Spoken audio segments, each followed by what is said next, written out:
हितेशभाई, निरतभाई, मित्रों આપણે સૌ જાણીએ છીએ કે ગુજરાતની અંદર 10 ઓગસ્ટ 2020 ના દિવસે પ્રધાનમંત્રી પાક વીમા યોજના જે બંધ થઈ અને આ યોજના બંધ થવાના કારણે ગુજરાતનો ખેડૂત માત્ર રામ ભરોસે અને સરકારની સહાય અને પેકેજો આધારિત થઈ ગયો છે।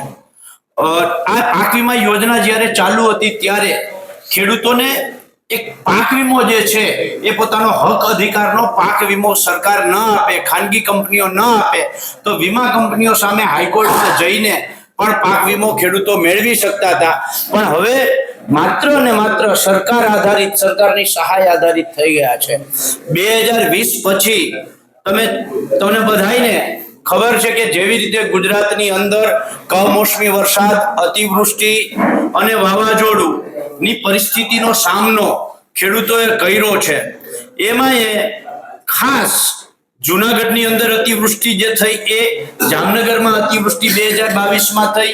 છેલ્લે જે કમોસમી વરસાદ ગયા વર્ષે ઓક્ટોબરમાં થયો, ગયા વર્ષની જુલાઈ અને ઓગસ્ટની અતિવૃષ્ટિ, ત્યાર પછી માર્ચની કમોસમી વરસાદ અને અત્યારે આ વર્ષની અંદર સપ્ટેમ્બરમાં જે અતિવૃષ્ટિ થઈ અને અત્યારે જે કમોસમી વરસાદ થયો છે, છેલ્લી 7 સિઝનોએ ખેડૂતોની કમર તોડી નાખી છે અને એની સામે સરકાર છે પેકેજોની માત્ર જાહેરાતો કરે છે, આપતી કઈ નથી। એનું ઉદાહરણ હું તમને આપું કે ગયા વર્ષે જુલાઈ અને ઓગસ્ટનું, જુલાઈનું 3,19,000 કરોડ અને ઓગસ્ટનું 3,19 કરોડ અને 319 કરોડ અને ઓગસ્ટનું 1,450 કરોડ એમ મળી અને 1,769 કરોડનું જે પેકેજ જાહેર કર્યું એની સામે 500 કરોડે ચૂકવા નથી। ગયા વર્ષના કમોસમી વરસાદ જે થયો એની એક વર્ષ આજે પૂરું થયું છે પણ તેમ છતાંય એક રાતી પાય પણ ખેડૂતને મળી નથી। સપ્ટેમ્બર મહિનાની જે વરસાદ થયો આ વર્ષે એમાં વાવ, થરાદ અને સુઈગામમાં 3 દિવસમાં 100% આખી મોસમનો વરસાદ થયો પણ હજી સુધી 1 રૂપિયો ચૂકવવામાં આવ્યો નથી। ત્યારે સરકાર પાસેથી જાહેરાતોની અમારે અપેક્ષા નથી।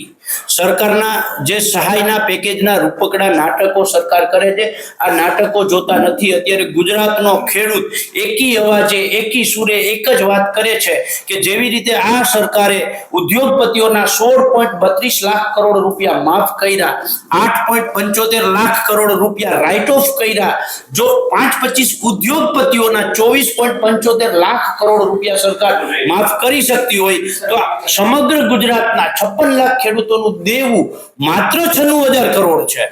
તો જો ઉદ્યોગપતિઓના 25 લાખ કરોડ માફ થતા હોય તો ખેડૂતોના માત્ર 96,000 કરોડ રૂપિયા છે આ સરકાર માફ કરે।